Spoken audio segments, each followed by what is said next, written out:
We did have a building alarm. We all got to vacate the building and get some fresh air and get ourselves re-energized for this afternoon.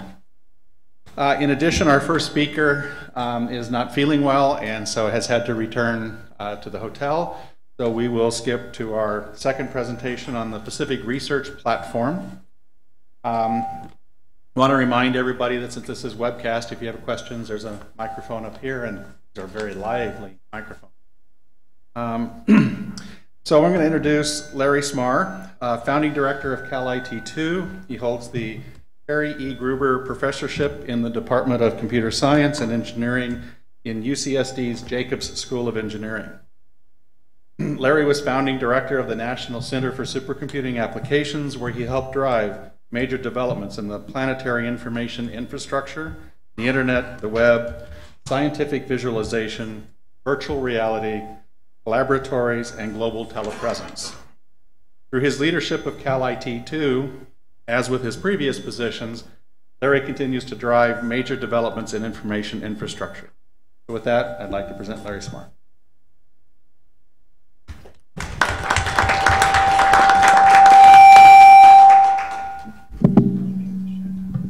We'll see how that goes. Okay, great to be here. I'm going to talk to you about something that is very much a work in progress. Actually, a little less than 3 months work in progress, which is something that we've had a vision of for many years, as I'll talk about. The internet was instrumented, set up, engineered, megabyte-sized object. Researchers use gigabyte, 1,000 times larger, terabyte, 1,000,000 times larger object. You can't stuff those through the shared internet. So how can we actually imagine using the magic of optical fiber, which has enormous capacity, to build a big data freeway system for big data? So if you think about the United States in the 50s, we had perfectly good two-lane highways like Route 66 and Route 40, and we had city streets. And then these folks in Southern California particularly started building these freeways inside the cities out of the same materials. And then Dwight Eisenhower, as president, called for the interstate highway system, which then interconnected all of them, even though we already had an infrastructure for cars to go on. But yet that change of making a two-level transportation system is what drove the United States economy for the next 50 years. I think we're at a similar point with the internet. And so the idea of using the existing things we've learned about the internet to build something that connects data consumers, data producers, wherever, and essentially eliminate data locality as a bottleneck. So that essentially across, in our case, we're doing this just to see if we can do it on the West Coast. If we could make that all appear to be in a single rack, other than the speed of light. Pretty fast. Anyway, the point is that this has been building for almost 20 years. So if you go back to supercomputing 95 in San Diego, it was hard to imagine that we could actually link together for the first time in history the commercial telephone systems and to do something as unprecedented as 155 megabit per second flows driven by science projects and interacting with visualization and all kinds of middleware software. 10 years later, and this is actually was iGrid 2005, was held in the new Calit2 building. You'll notice out front that the bulldozers are still working on the dirt. One of the first meetings we had, but at that point we were able to actually demonstrate to 21 different countries dedicated gigabit and 10 gigabit links, again driven by scientific application projects, including archaeology, not just physics and chemistry and so forth. But the trouble is with this multi-decadal approach of using these national conferences to do these demos and the wonderful networking community across the country coming together, doing heroic activities, and then tearing it down. It was just sort of this weird glimpse of the future, and then it was gone. In fact, where we were. So the question came, could we begin to figure out how to do this on a persistent basis? Well, the federal investment was very important. As many of you remember the Optical project from NSF that I was PI of. Here's a slide from 2009, essentially hooking together all the different kinds of data instruments, computers, storage, visualization, microscopes. You know, we showed it could be done at these kinds of speeds, but that was a research project, right? Not a production network. Now, during this time, and often because we engage the scientific community for our demos, more and more, and the digitization of their scientific instruments, they became dependent on big data, usually FedExed on disk drives to go on the wide area. But if you think about all the needs for this, remote analysis of large data sets, connection on campuses between, say, a microscopy lab and across the campus compute and storage, or if you have national or international repositories like the Protein Data Bank and everybody in the world wants to get to them, all of that comes in. You know, there's a huge bandwidth, as we'll see in a second, to things like that, or remote collaborations. Well, just to give you an example, a Large Hadron Collider in CERN is the largest big data project on the planet at the moment. And here are the two detectors, CMS and Atlas. This data is generated, sent around the world over optical fibers to probably 20,000 investigators that then use local computing capabilities to things like eventually discover the Higgs boson. But if you look on the West Coast, on the left, what you see is the Open Science Grid, which connects all the clusters and workstations and supercomputers that can do the computing. And over here, all the red dots on the left are scientists who are engaged in particle physics research. And it's clear that if you could somehow make that all in one 10 gigabit to 100 gigabit path, a lot more science get done. What about cancer genomics, for instance? So the NIH has funded a very large project that David Hausler is PI of at Santa Cruz, and they are taking all the genomics from cancer patients, human patients, and it's put here in the San Diego Supercomputer Center in their Colo space. And if you can see here, over the last a few years, 30 petabytes have been downloaded. And look here, this is the instantaneous traffic. Originally, this is 1G at the top, 1 gigabit per second per day. Then they went to weeks, and now it's up to 8. This is from May of 2012 to June of 2013. Down here at 2015, you can see that it's basically steady state at about 10 gigs, so that the demand for this data is growing. But it's actually a very small number of data sets. Imagine 300 million, right? So the biomedical sciences are just going to be explosive. We heard this wonderful talk from UC Davis this morning about the engineering of earthquake acts on built infrastructure. There's a whole ERC, the Pacific Earthquake Engineering Research Center, that involves all these campuses, including Davis that we heard about, and they would like to actually take these enormously complex instruments, like you heard him discussing the centrifuge shake table, and couple that in real time with supercomputer simulations. Of course, the supercomputer is not where the shake table is, right?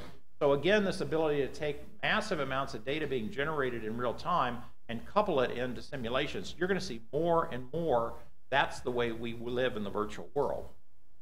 For instance, the telescopes. I did spend 25 years of my life doing astrophysics, and I did actually observe X-ray, radio, and optical, publish papers on that. That was back when, I mean, it seems so quaint now. You know, you'd get your time and you'd go to the telescope, and then, you know, for the next so many hours, the telescopes were pointed in some place in the sky to look at phenomena I was looking at. But now, it's the combining CCD arrays, now giant arrays of CCD that are reading out vast amounts. And you see here, this is the telescope, the observatory in the Palomar complex in California, 300 images a night, 100 megabytes per image. That's 30 gigabytes per night. They send it to NERSC at Lawrence Berkeley Lab. That is then exploded to actually 120 gigabytes per night. But that's the slower stuff. The dark energy survey is down in Cerro Tololo in Chile at the telescope complex down there, 250 images a night. But notice these are now 530 megabytes. I mean, think of your camera on your cell phone, right? A good one is like 5 megabytes. And so now you're getting almost up to a terabyte per night. Now all that has to be analyzed, but more importantly, since a lot of these are cosmological, they are wanting to be coupled with cosmological simulation. Those simulations are being done at places like NERSC or SDSC, other national centers. Now those remote supercomputer users, this is something going back to 2009 when I was on the Esnet board, and I realized that a lot of this optical fiber was there, but we weren't using it even for things like remote supercomputing. And so I talked to Mike Norman, who had about 5 or 6 million units, CPU hours at Oak Ridge to do cosmology. And what he was saying is that it was really being trapped inside of the storage center at Oak Ridge. He's in San Diego. I said, well, let's do this. So Mike put a great team together all across all these places, Argonne and Caltech, and Calit2 and Lawrence Berkeley, Ridge and ESC, and essentially streamed the results of the simulation to Argonne, where there was a 200 NVIDIAs. They then made 3-dimensional movies, so 4-dimensional videos, right? And then those came to the wall that back then we still had a lot of the barriers in between the lenses, the screens. But Rick Wagner was then able to then take and make that into an interactive thing. So you could change on Argonne, you could change the parameters on making the movie, and that was then flowing in real time. So you can begin to interactively live in this cosmological solution of space and time. And so this is something that, even though we've known how to do it since 2009, there's essentially no production version of this for any supercomputer center, contrary to its end. Collaboration. Here's an example between Calit2 and Electronic Visualization Lab at the University of Illinois Chicago that we did last year, actually 2 years now, that we did this. And this is coupling the two virtual realities. So what you're seeing is the insides of my body from MRIs, which I've donated to science. And so you can actually, this is my aorta coming down here and so forth. And it's also over here in Chicago, and they can either be coupled or decoupled. And then this is HD of the EVL researchers talking to the people here in front of an audience. So this kind of collaboration is possible, but this required 10 gigs dedicated to it. So how do we get to a production environment? How do we take all these wonderful examples of the way it might be in the future and make it the now, the routine? And that's what we're going to talk about on this panel. The hard work of defining what such a parallel universe of the internet would be like was done by the Department of Energy's Esnet when they described and built up this concept of a science demilitarized zone, which is really 4 things. It's a network architecture that's designed for high performance application, distinct, as I said, from the commodity internet. It uses dedicated systems, data transfer nodes. It has performance, high performance measurement built in so that you can actually monitor all of this. And of course, there's a whole set of security issues that have to be resolved. Now, thanks to behind the scenes work between the Department of Energy and NSF, which is our best in the, that's how we parallel computing, supercomputing back in the 90s. That sort of interaction with DARPA. what happened is NSF said, this is a great idea. Why don't we have a call for proposals to start building science DMZs across the country? That came from a long study that was done, the campus bridging network that came in 2011. By 2012, that had been turned into a program by Kevin Thompson at the NSF, program officer. And this has now gone into its third year of awards, 130 awards, $500,000 per campus have been made. So there are over 100 campuses in this country that are now building these networks made for big data for scientists on their campuses. So the next logical step would say, well, then let's connect them. So we can have a regional scale DMZ, science DMZ. But what does that mean? Here's an example from UCSD of what one of these looks like. There's 2 awards there. The CHERUB is the one that Mike Norman is the PI of, that is provides 100 gigabit access from the San Diego Supercomputer Center into the CENIC 100 gig backbone. And then on the campus, this comes into an Arista switch that is doing, like, 80 gigs to the physics department for the LHC, 40 gigs to the Genomics, and down to the Scripps Institute of Oceanography and so forth. So you take your generators of big data and you have the separate point-to-point optical connections into a switch, and then you'll notice that we have 120 gigabits per second between the switch and Calit2 over to the San Diego Supercomputer Center, where it's linked into both big data computers like Gordon and Comet, that's up a virtual machine. NERSC has Edison and 2 supercomputers. So you can sort of plug in all the Exceed resources that stuff has in Backplane. Those ought to act like they're in your lab. So, final slide.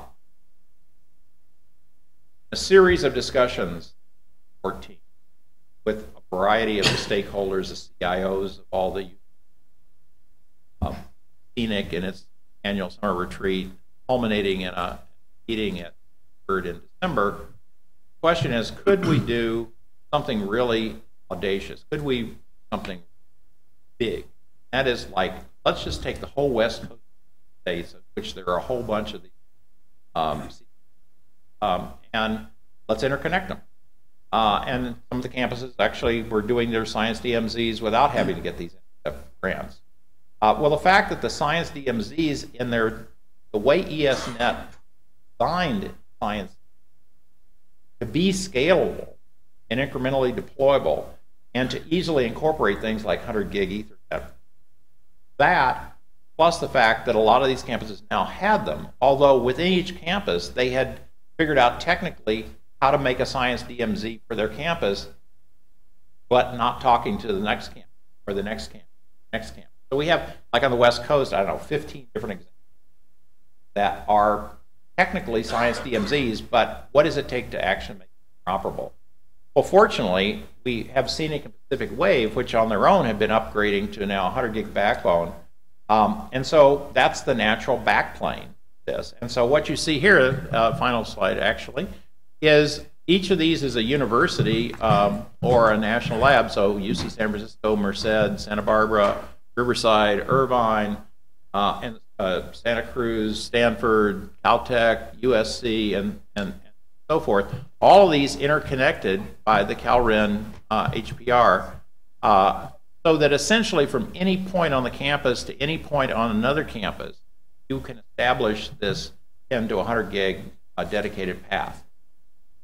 So what we set out to do was, we had the meeting in December, so we had about 10 weeks. And John Hess, who is at CENIC, I think the technical term was volunteered to be the chief facilitator of a set of superb network engineers across many different campuses, West Coast, research universities. And the question is, okay, can we do this? So this was one of the most extraordinary 10 weeks I've ever experienced, ever seen in my career, in terms of some of the very best technical people we have, just rolling up their sleeves and making it happen. And so what we're going to do now is give you a little bit of how much did we get done, what worked and didn't work, what were some of the tough points, and where we're going to go from here. So I'm going to turn it at this point over to John.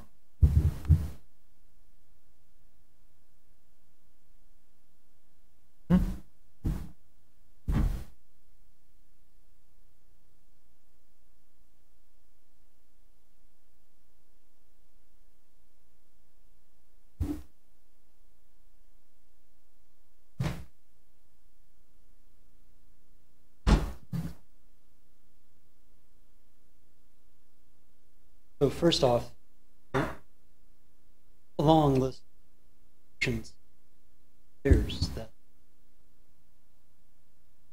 includes representation,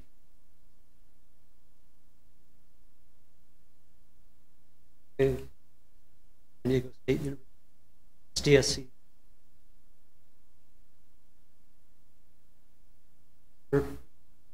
UC Berkeley, UC Davis, UC Irvine, UC Los Angeles, Riverside, San Diego. And in particular, I'd like to thank my fellow panelists involved in this. Art from Askins, myself, Berkeley, Paul Murray, Stanford. Because Larry gave you a great oversight. What is it that we're trying to do? What is strategic arc? It's to build a high-performance network backplane for data-intensive science. This is something that's qualitatively different on the internet. High-performance data movement provides capabilities that are otherwise unavailable to scientists. Linking science DMZs across the West Coast, building something new. This capability is extensible, both regionally and nationally. And the goal, scientists at CENIC institutions and beyond can get the data they need, where they need it, when they need it. But what did we do?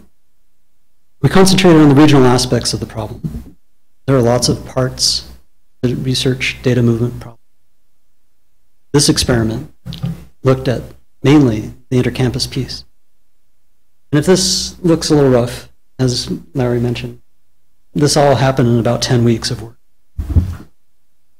So we collaborated among lots of network and HPC staff at lots of sites to build a mesh of perf sonar instances, implement a MaDDash, which is measurement and debugging dashboard, deployed a bunch of data transfer nodes, and perform GridFTP file transfers to quantify throughput of reference datasets. We also worked on to construct a temporary network using 100 gig links to demonstrate the potential of networks with burst capacity greater than that of a single DTN. We created a partial ad hoc BGP peering mesh between some test points to make use of those 100 gig paths. Along the way, we've identified some specific optimizations that are needed. We fixed a few problems in pursuit of gathering illustrative data for this presentation. And we also identified a few anomalies for further investigation. And with that, I'll introduce Michael Van Norman, who's going to speak to some aspects of these slides. So the colors on this slide don't show up real well, but we constructed a mesh of, I believe it's 19 or 20 sites from across the state. They are roughly ordered by geographic latitude, the same sites on both of these grids. And what you will see is that the central part here, which is green, shows where we were getting transfer rates of above half a 10 gig link, so 5 gigabits per second. What this is basically showing is that when things are close to you, it's easy to get high data rates and high transfer rates. As things get further away, it gets harder. There are effects that don't show up in local testing. There are things that you will only see when something is far away from you on the network. And so we see what we expect, which is things that are close have high transfer rates, and as they move away, they start going down in transfers. So those are the types of, this is one of the things the tool does, is helps us visualize where things are performing well and where things need some work. So that previous grid was for throughput tests between perf sonar nodes. This mesh here is using the same sort of set of semantics, right? So you have tests between two, in this case, data transfer nodes, and you color the square depending on how much throughput you get. This is something that some of my colleagues at Esnet have been working on for ingesting GridFTP logs and being able to plot those things in GridFTP transfers in the same way that you would plot throughput tests coming from perf sonar. So I mean, if you think of this in a couple of different ways, right? The throughput tests that you use perf sonar for tell you how the network is behaving, and that gives you essentially a ceiling for what the kind of performance you're likely to expect if you're doing disk-to-disk transfers. But from a scientist's perspective, the thing that's important is getting the data moved from non-volatile storage at site A to non-volatile storage at site Z. And there's one degenerate case where you can say, okay, well, I'm streaming it. All right, it's going from non-volatile storage at site A to memory or rendering at site Z. But getting the data moved is actually what matters in data-intensive science.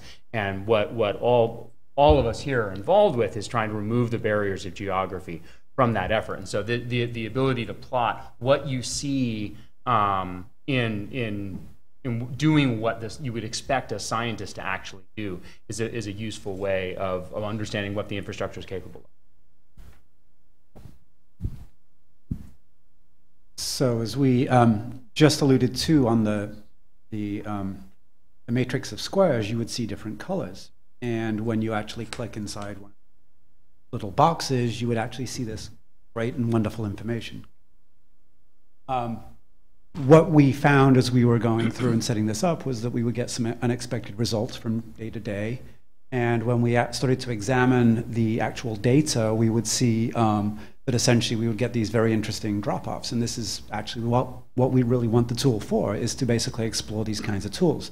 Now, we see here that this happened around, it's hard to read, but Thursday the 19th.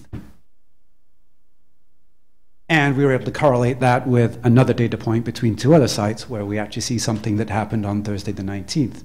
And what was actually interesting about this graph was that we determined that this was not localized to either of the two Southern California sites, but probably something further out into the network. Now, this is one of the areas we probably still need to go back and analyze better, because we don't have a good answer for what happened this day, but something did happen, as we can see here. And this is why we're actually doing this.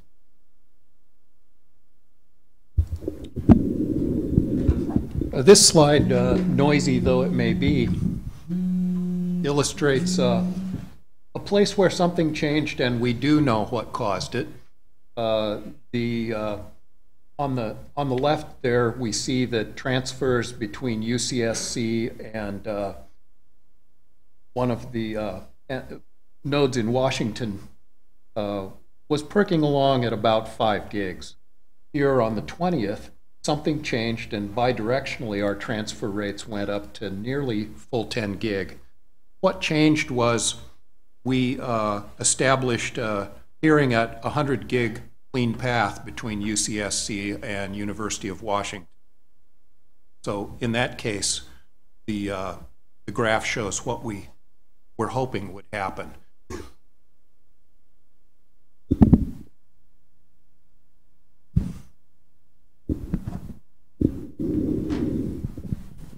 So that gives you a small example of some of the things that we found while we were doing this. There are plenty of other examples, even some of these we're working through still. What we learned by doing this, and what we're still learning, coordinating this was quite a bit of work. There was a large number of people at a number of institutions, lots of work to do. getting the right people on the conference calls, in meetings, email threads, talking to each other. It's just a lot of moving parts and a lot of people. And there's a lot more to do. Another thing we found, traffic doesn't always go where you think it does. Even while we were preparing this presentation, we had some graphs that we thought demonstrated one thing, and when we looked harder, we found out it didn't. It was actually traffic that went a different direction than we thought. Sometimes while troubleshooting, you assume, oh, this peering between these two networks is being used for this transfer, and then when you go and look at it, you find out, oh, no, it's actually going a completely different way, and so we've been troubleshooting the wrong stuff. These are the sorts of things that we just need to know might exist and double check, not make assumptions. The measurement tools are something that we are learning to become familiar with, but there's still a lot of things that we don't know. When we're looking at the grids with lots of colors, sometimes a box or half of a box is gray, and there's a number of different possibilities for why that box is. And we need to find out how to determine where to focus troubleshooting by understanding how the tool works. So this is the sort of stuff of us fine-tuning the testing apparatus, which will later be used, or even right now as we're tuning it, is being used to help us tune the network. And then we need people's time. Obviously, all of us working on this, large number of people, we still need to continue putting time and effort into this. It is quite important.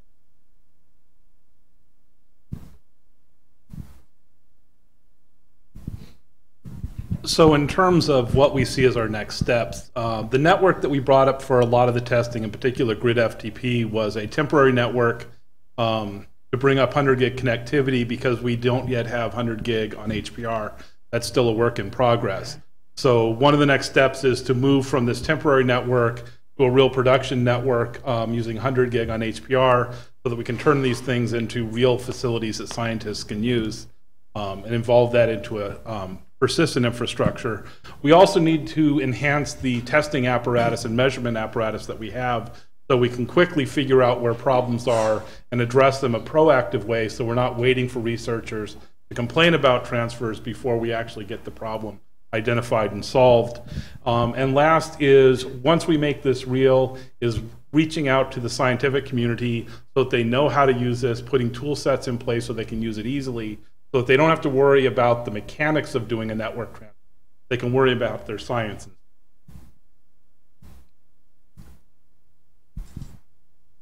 So among the people that I would like to specifically thank is John Graham from UCSD, who, among other things, helped develop and deploy the data transfer nodes that were deployed at several of the sites participating.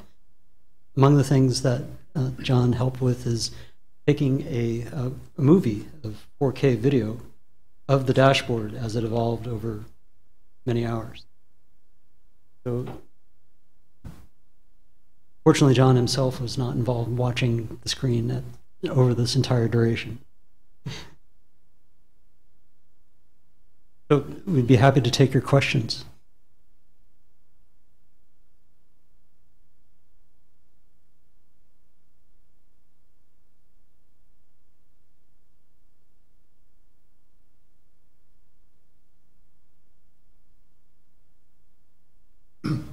So the question was regarding the data transfer node tuning, and maybe I would ask Eli if there's some general parameters that are everything matters with the DTN.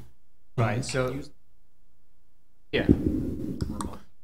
So John, I think, tuned all the Fionas, so he would know exactly what was done. We publish a set of stack tuning parameters for data transfer on fasterdata.es.net. John, I don't know if you used those or if you had to go higher. My guess is you probably had to go higher for the 40 gig.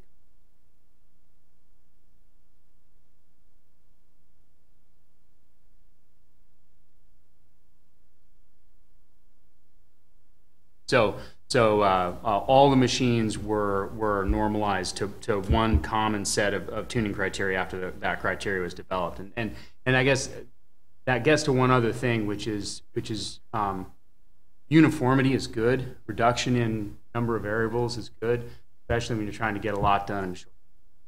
And so having somebody who knows what they're doing drive it is very helpful. Another comment I'd make is that certainly not all of the participating nodes, big matrix, are tuned optimal. And the problem of getting the data from one researcher to another is complicated. The part that we focused on was the DTN, the DTN network. Part of the problem. Certainly.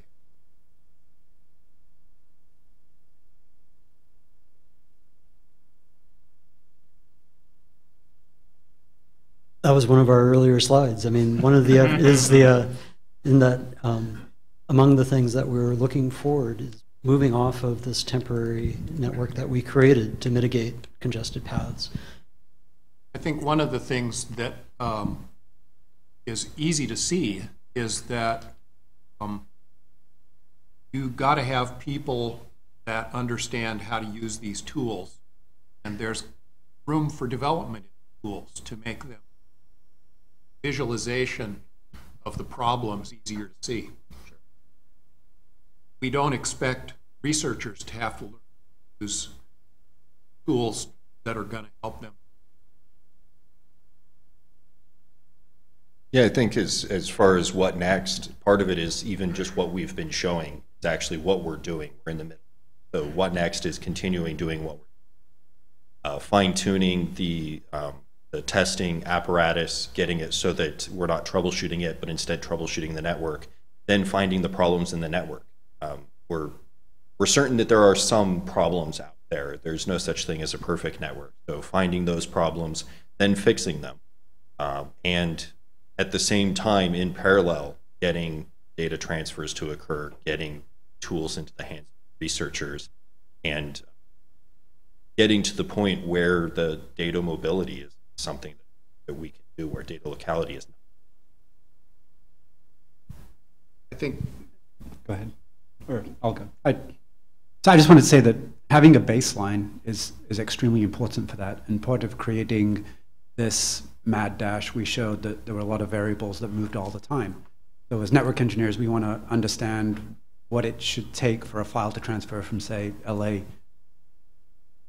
And then the researchers really shouldn't have to worry about, you know, how to tune things. We will take care of it. So you could think of it almost like as a train schedule where, you know, they got a file, they know it should happen to basically take, you know, half an hour to transfer a file of X size.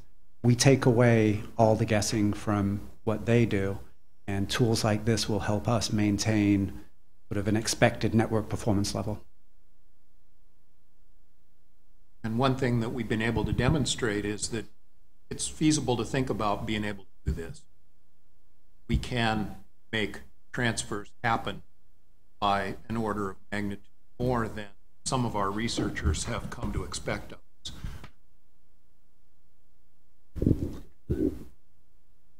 So, you know, it's fascinating to watch this because this is what we used to do all the time in bringing up a new supercomputer.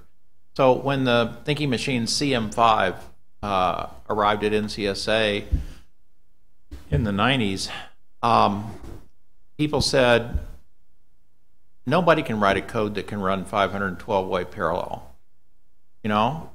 And then it showed up, and of course it had, for those of you who remember, 4 vector units on a superscalar from Sun per node for 512 nodes. The only problem is the vector units weren't ready. So all they had was these little very, very slow superscalar units. And so all of these, and then there's all of the operating systems and libraries and all of this stuff. But wasn't that long before the first, what we call early adopting scientist showed up to want to work on it.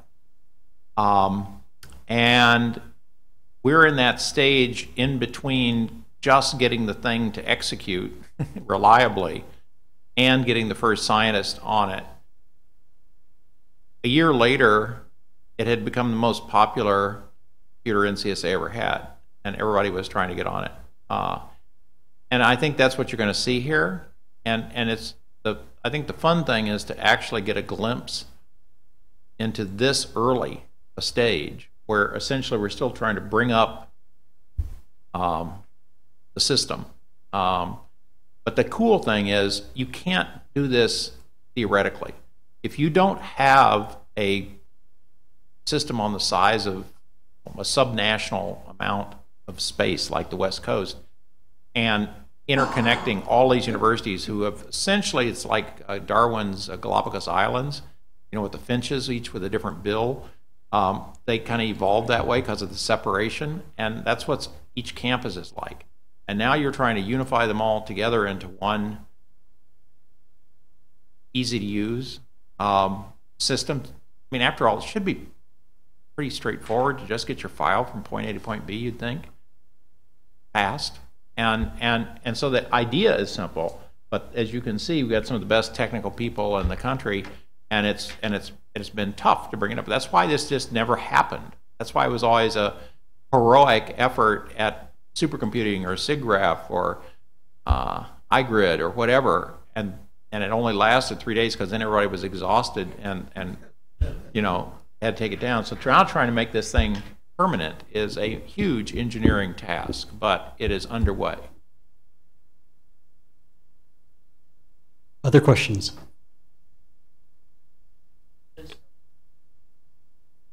The ones where the data flew fast were very clean. Yep.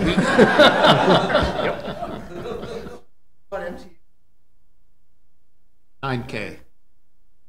I mean, there were cases that in at least one of our campuses that were participating, looking at output queuing or output buffers on specific equipment was necessary. And that among the things that, again, great resources on Esnet's faster data site of where to look for wrinkles that need to be ironed out.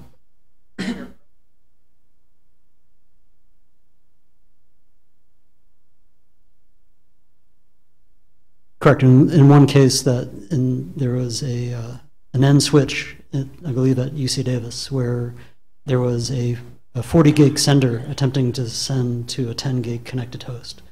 One of the clues in looking at the unexpectedly poor performance Eli helped us narrow down is that look for default settings on that N switch. And in this case, Kevin Machero did find something that needed to be adjusted at UC Davis.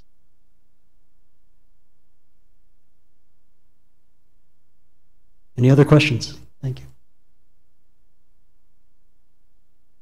Great, thank you very much.